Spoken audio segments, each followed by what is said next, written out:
एक औरत काम पर जा रही थी कि तभी उसे एक अजीब चीज दिखाई दी। उसका बेटा जो 10 साल पहले मर चुका था सड़क किनारे खड़ा था। उसे अपनी आंखों पर यकीन ही नहीं हुआ। क्या दुनिया में 2 लोग इतने एक जैसे हो सकते हैं? ये पक्का करने के लिए कि कहीं ये उसकी आंखों का धोखा तो नहीं, औरत ने अपनी गाड़ी का हॉर्न बजाया। जैसे ही लड़के ने पलट कर देखा वो तो पूरी तरह से हैरान रह गई। यहाँ तक कि उसके हाव भाव भी बिल्कुल उसके मरे हुए बेटे जैसे थे। औरत ने घबराकर अपनी गाड़ी सड़क किनारे रोकी और दौड़कर स्टूडेंट से भरी स्कूल बस में चढ़ गई। वो एक कोने की सीट पर बैठ गई और छिपकर उस लड़के की हरकतों को देखने लगी। अचानक औरत ने देखा कि उसके चेहरे पर निशान की जगह और आकार भी बिल्कुल उसके बेटे जैसा ही था। ये अजीब बात कुछ ज्यादा ही अजीब थी। वो उस लड़के के पीछे पीछे स्कूल तक गई। औरत का दिल कह रहा था कि ये लड़का कोई और नहीं बल्कि उसका 10 साल पहले मर चुका बेटा है। सारा एक पल भी नहीं रुकी। अपनी बहन के मना करने के बावजूद वो जबरदस्ती अपने एक्साइज बैंड के घर में घुस गई। सारा ने उसे अपने बेटे को देखने वाली पूरी बात बताई। हालांकि उसे खुद भी यकीन नहीं हो रहा था, पर एक माँ का दिल कह रहा था कि वो उसी का बेटा है। जब उसके एक्साइज बैंड ने यकीन नहीं किया तो सारा ने बताया कि निशान की जगह भी बिल्कुल वैसी ही है, पर उसने चाहे कितना भी समझाया उसका एक्साइज बैंड यही मानता रहा कि ऐसा हो ही नहीं सकता। भले ही उनके बेटे की बॉडी आज तक नहीं मिली थी, फिर भी वो चाहता था कि सारा इस बुरे सपने से बाहर निकलकर सच्चाई को स्वीकार कर ले। सारा निराश होकर अपने एक्साइज बैंड के घर से निकल गई, लेकिन उसने हार नहीं मानी। वो सीधे पुलिस स्टेशन गई और रिपोर्ट लिखवाई कि उसके बेटे को किसी ने किडनैप कर लिया है। जवाब में पुलिस ने 10 साल पुरानी फाइल निकाली। उसमें लिखा था कि भले ही बॉडी नहीं मिली, पर गवाहों के बयानों के आधार पर केस बंद कर दिया गया था। जब सारा अपनी बात पर अड़ी रही तो पुलिस ने बस इतना कहा कि वो उसकी मदद करने की कोशिश करेंगे, पर औरत जानती थी कि वो लोग बस उसे टाल रहे थे, ये सोचकर कि दुनिया में भूतों पर यकीन कर लो पर इन मर्दों की बातों पर नहीं। सारा ने खुद ही जांच करने का फैसला किया। वो स्कूल के गेट पर इंतजार करने लगी। जब उसने रोहन को अंदर से बाहर आते देखा तो सारा उससे बात करने ही वाली थी, पर तभी रोहन का पिता वहां आ गया। वो घबराकर तुरंत घूम गई ताकि वो आदमी उसे नोटिस ना कर ले। सारा छिपकर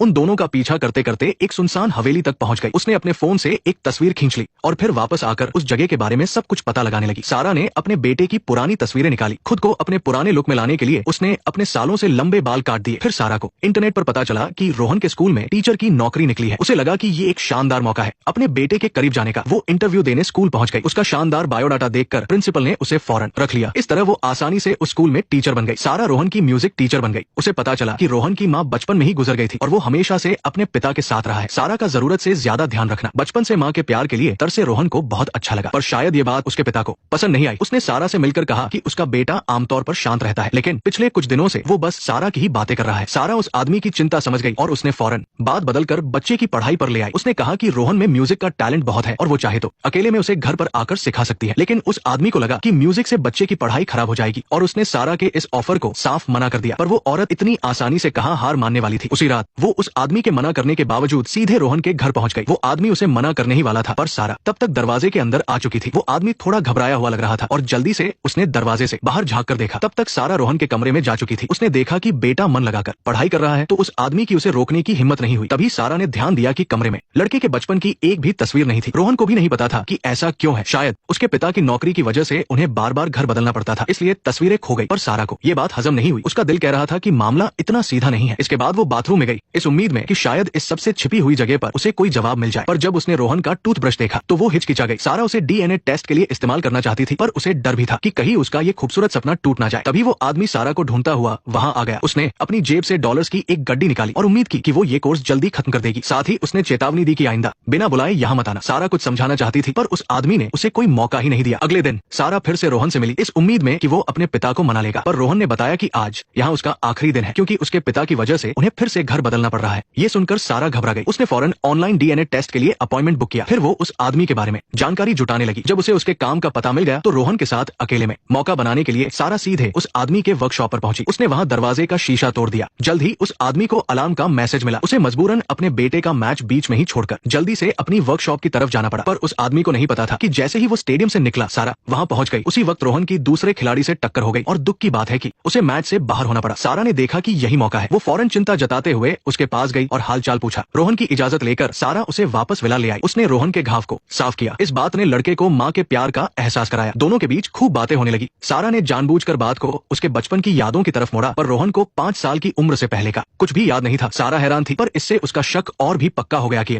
बाप बेटे का रिश्ता उतना सीधा नहीं है जितना दिखता है। एक अच्छे से डिनर के बाद रोहन ने कहा कि सारा उसके पापा के आने तक वही रुके। जब वो सो गया तो सारा चुपके से उस आदमी के बेडरूम में चली गई। वहां छानबीन करते हुए उसे पति पत्नी की एक तस्वीर मिली। ये साफ था कि रोहन किसी भी एंगल से उनका बच्चा नहीं लगता था। इस बात ने सारा का शक यकीन में बदल दिया और उसे हिम्मत भी दी। सारा फिर से बाथरूम में गई और चुपके से रोहन का टूथब्रश उठा लिया, पर ठीक उसी वक्त वो आदमी वापस आ गया।